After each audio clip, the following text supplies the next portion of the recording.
Good morning students, welcome to our next class. So in the last class we have started the new distribution, that is, what is our third distribution? We have started binomial distribution. So what is a binomial distribution? First of all, what is a binomial experiment? A Bernoulli trial which is repeated. The Bernoulli trial which is repeated n number of times with constant probability of success p.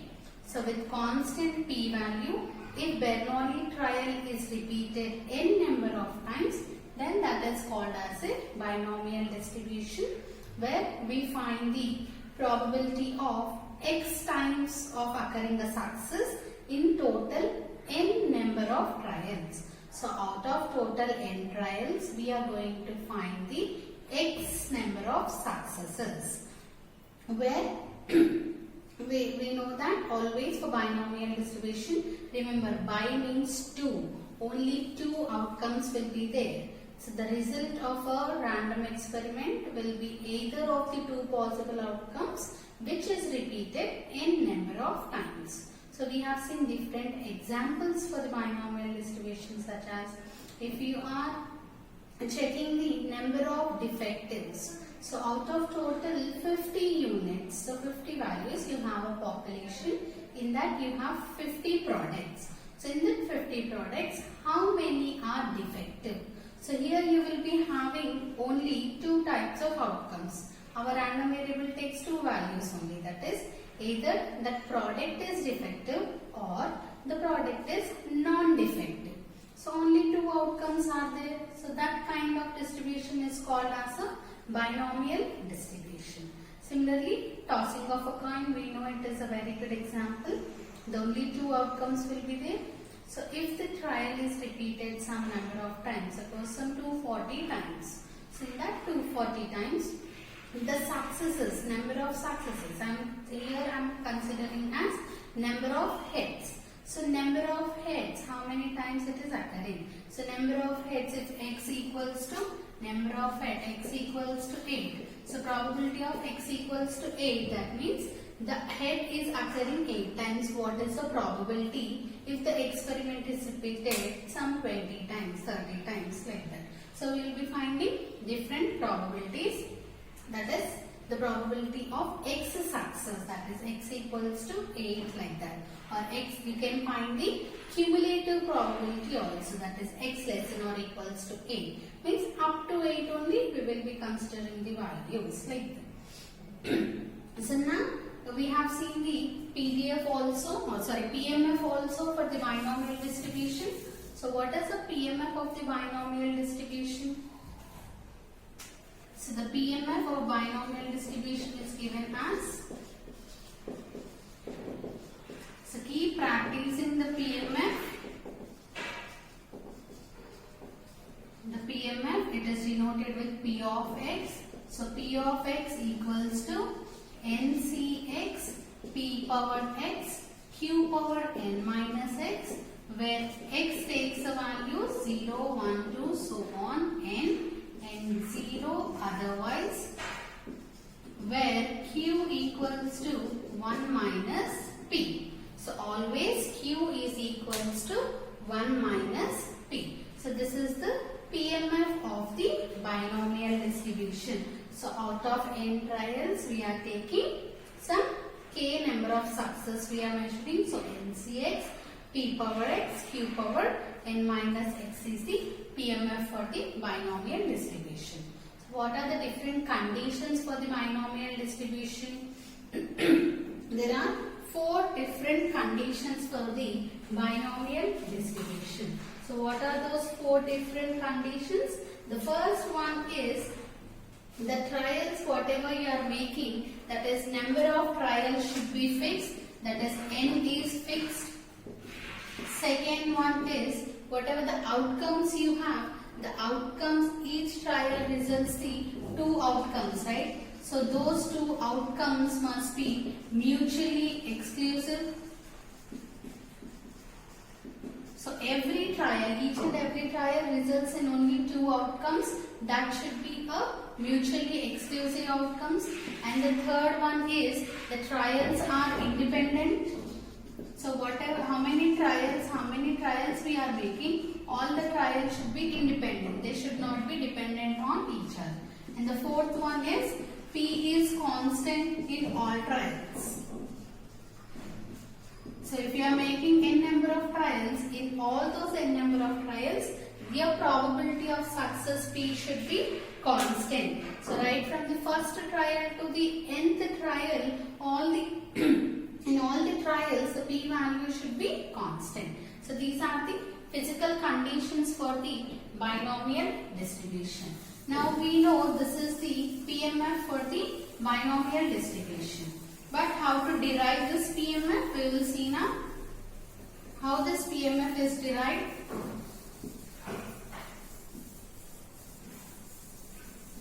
So derivation of the PMF of the binomial distribution. So it is very easy one. Derivation of the PMF of the binomial distribution. So here we are discussing about the binomial distribution only. So now we will derive this PMF. How to derive this PMF? First we will consider n independent Bernoulli trials. So let us consider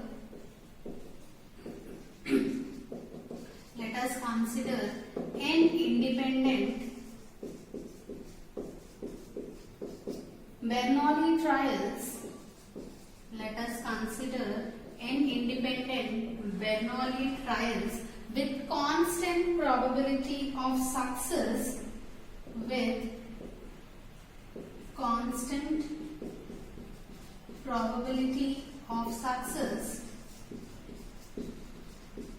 So success we denote with P. So first we are considering n independent Bernoulli trials with constant probability of success P and probability of failure. And what is the probability of failure denoted with? And the probability of failure, it is denoted with Q, where Q equals to 1 minus P in each trial. So in each trial we are considering n trials, and in each trial there is a constant probability of success P and failure 1 minus Q. So the probability, what we are going to find in this binomial distribution, the probability of X success, right? So now the probability of getting X success, the probability of getting X success. So how many number of trials we are making? Total n number of trials. So out of n we are finding the probability of getting the X success. So if X are success, then what are the remaining? If X are the success, then remaining n minus X. So total there are n values. Out of n, X are success means the remaining n minus X are the failures. N minus X failures is given as. So total you are making n number of trials like this. That is first trial, second, third, fourth, so on up to n. So here you will be having n minus 1 like that. So first trial maybe you get some success, that is P. Second trial you are getting the again success. So third trial you may be getting the failure. Second trial again P, Q, P, Q, Q. We don't know how many times. So like that up to so on, some Q, P. So you will be having some pattern like this, some successes and some failures. So if you observe all the successes, I will be writing one side. P, P, P, and the remaining I am writing the failures as Q, Q, and Q. So these are all independent. So I am writing P into P into P into P like that, Q into Q into Q like that. So how many success we are getting? We are getting total x number of success. So this one is nothing but P is repeated x times, right? And this Q is occurring totally n minus x times. So P is occurring x times and Q is occurring n minus x times. So here P into P x times can be written as P power x. Similarly, here Q into Q how many times? N minus x times. So this can be written as Q power n minus x. So we are making x success in L trials can be obtained. How to obtain x success? So x success in n trials, x success in L trials is obtained as NCX. So out of n you are choosing x values. That can be written as NCX. So in how many ways you can choose this x values? We have combinations, permutations, you all know. Out of n we are choosing x values. In how many ways? In NCX ways. So these are the different possible values, that is NCX. So hence if you observe, this is the probability of success and failure pattern, out of which we are obtaining total x success among the n trials. So hence the probability mass function, the probability mass function or the probability, means the probability of getting x success, the probability of getting x successes in n trials is given as, so how you will be writing this one?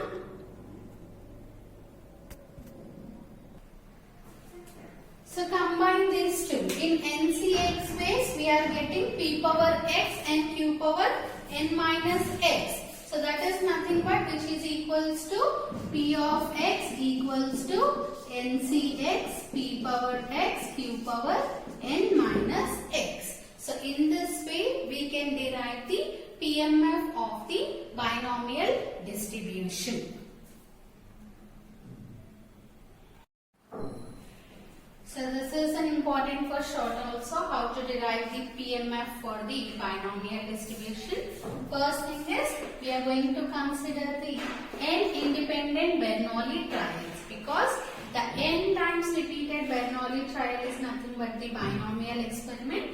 So that's why first we consider n independent Bernoulli trials with constant probability success P. So according to physical conditions, they should be independent and then there should be a constant probability P in all trials. So we consider the same thing with constant probability success P, and the probability of failure is given as Q equals to 1 minus P in each trial. Now the probability of getting X success in the remaining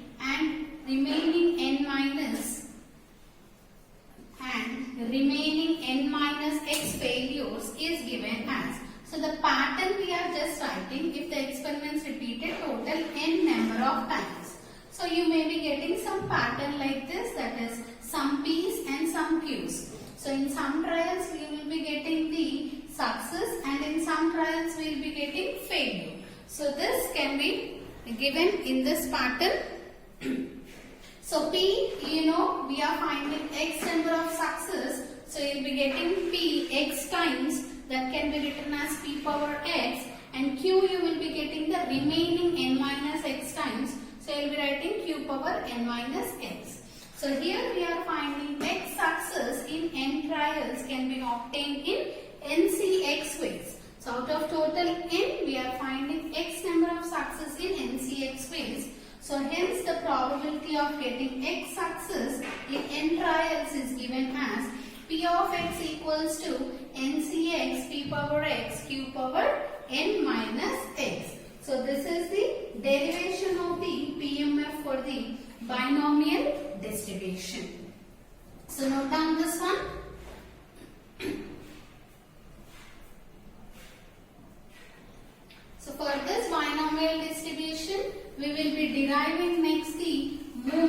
all the properties we are going to derive for the binomial distribution. We have different properties right from the non-central central movements and also the remaining part, that is MGF, CGF, PGF, everything. All the properties, the movements, the skewness, the kurtosis, all we are going to derive. So first we'll start with the non-central movements. So before starting for the non-central movements, you have to know some formulas. So first I'll give the list of some formulas. Note down that.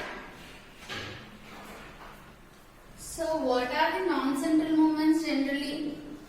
Non-central movements.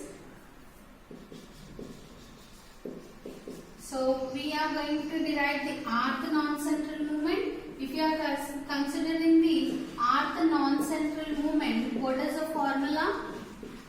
First of all, it is denoted with mu r dash. So mu r dash is equals to 1 by n summation I equals to 1 to n fi into xi minus a whole power r. So this is the rth non-central movement. So suppose if we consider in terms of expectations, and before that if you consider a equals to 0, then mu r dash equals to 1 by n summation fi xi power r. These are called as the raw movements, and we always know mu1 dash equals to mean. That is the first non-central movement about origin is always equals to mean. So remember this value. And in terms of expectations, how do you write the non-central movement? Expectation of x power r is the rth non-central movement value. Mu r dash equals to expectation of x power r. So how will you write expectation of x power r? Summation over x power r into p of x for the discrete random variable, and integral over x power r into f of x for the continuous random variable. So for non-central movements, non-central movements, that is the raw movements, can be given as expectation of x power r. For discrete, we take summation x power r into p of x. For continuous, we take x power r into f of x. So this is the general notation for the expectation rth non-central movement. If you are finding the first non-central movement, that is equals to mu1 dash equals to expectation of x power r, and mu2 dash will be equals to expectation of x square. Similarly, mu3 dash will be equals to expectation of x cube, and similarly mu4 dash equals to expectation of x power 4. So generally we are going to find only up to the fourth order movements. So these are the non-central movements. Now by using this non-central movements, we can find out the central movements also. So what are the central movements formulas we have? Central movements in terms of the non-central movements. So first is, we know the first central movement. The first central movement is denoted with mu1. So this mu1 is always 0. Next, second central movement is mu2, which is equals to mu2 dash minus mu1 dash whole square, and the third central movement is mu3 equals to mu3 dash minus 3 mu2 dash mu1 dash plus 2 mu1 dash cube. So this is the third central movement. Similarly, the fourth central movement is given as mu4 equals to mu4 dash minus 4 mu3 dash mu1 dash plus 6 mu2 dash mu1 dash square minus 3 mu1 dash power 4. So by using non-central movements, we find the central movements by using these formulas. Now to find the non-central moments and central moments, and also remember the MGF, CGF, all those formulas. First coming to MGF, what is the MGF? Expectation of e power tx. It is denoted with mx of t. Mx of t equals to expectation of e power tx, which is equals to, for integral, for discrete you write summation over e power tx into f of p of x.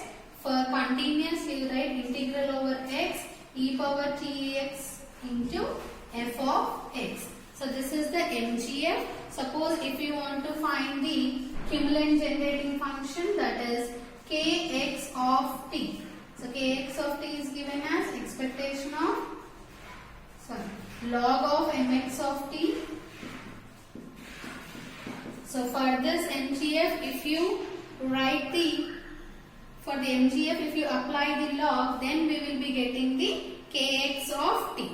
So by using this moment generating function and the cumulant generating function, we can find the moments. How?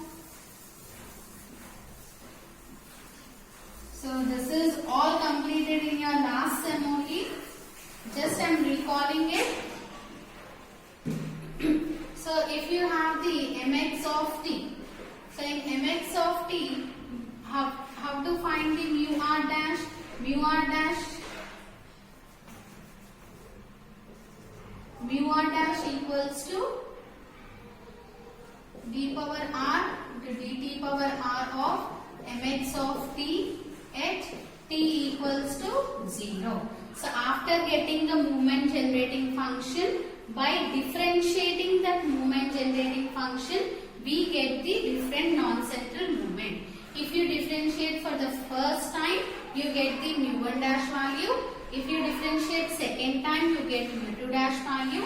By differentiating third time, we get the mu3 dash value. And if you differentiate fourth time, we get the mu4 dash value. So by using MGF, we can derive moments at this stage. By using cumulant generating function, that is kx of t. So by using this cumulant generating function, first we will find the k1, k2, k3 and k4. So how we will be getting k1, k2, k3, k4? Same, by differentiating the cumulant generating function, or simply we can consider the coefficients.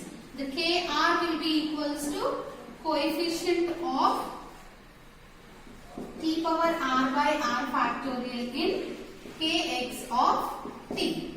So kx of t, we consider the t power r by r factorial coefficients as k power r, kr, and for the first moment, that is k1 is the coefficient of t by 1 factorial. K2 will be the coefficient of t square by 2 factorial, like that. Then we know k1 will be equals to mean, k2 will be equals to variance, k3 is equals to mu3, and similarly k4 equals to mu4 minus 3k2 square. So from this mu4 equals to k4 plus 3k2 square. So if we find k1, k2, k3 and k4, from that we can get the moments, that is mean value.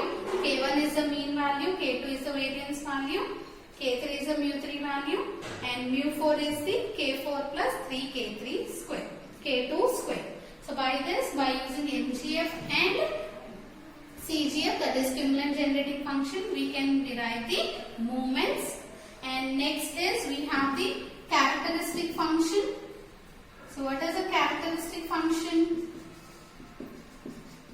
So this characteristic function is used instead of the MGF. For some distributions, we cannot derive the moment generating function, but the moments exist. So it is denoted with phi x of t equals to expectation of e power it x.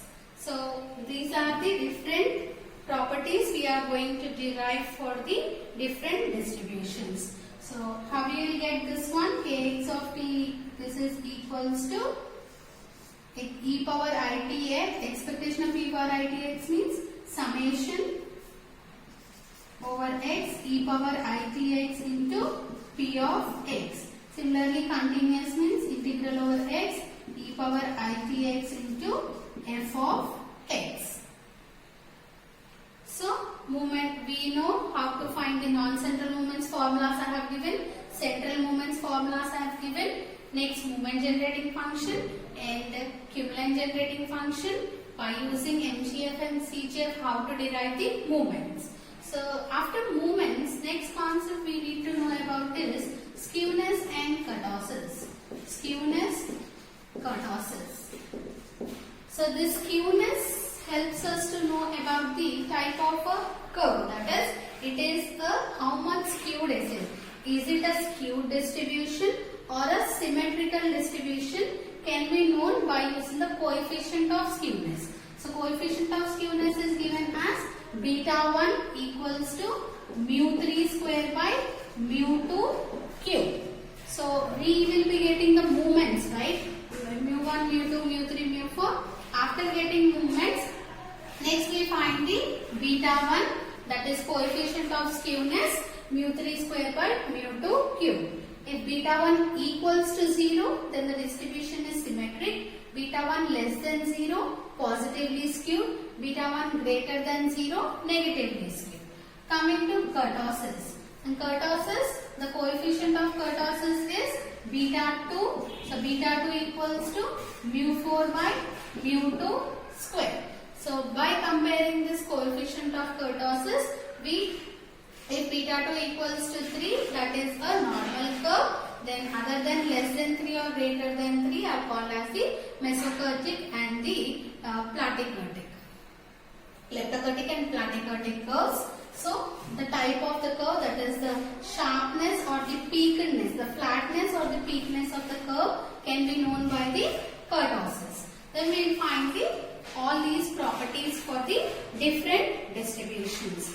So, in the next class, we will start with our binomial distribution and finding the different moments. We will start with the non-central moments of the binomial distribution in the next class. So, make sure you learn all the formulas of the central moments, non-central moments, the MGF, CGF, skewness, kurtosis. All these are the basics. So, remember all the formulas. In the next class, we will discuss about the non-central moments of the binomial distribution.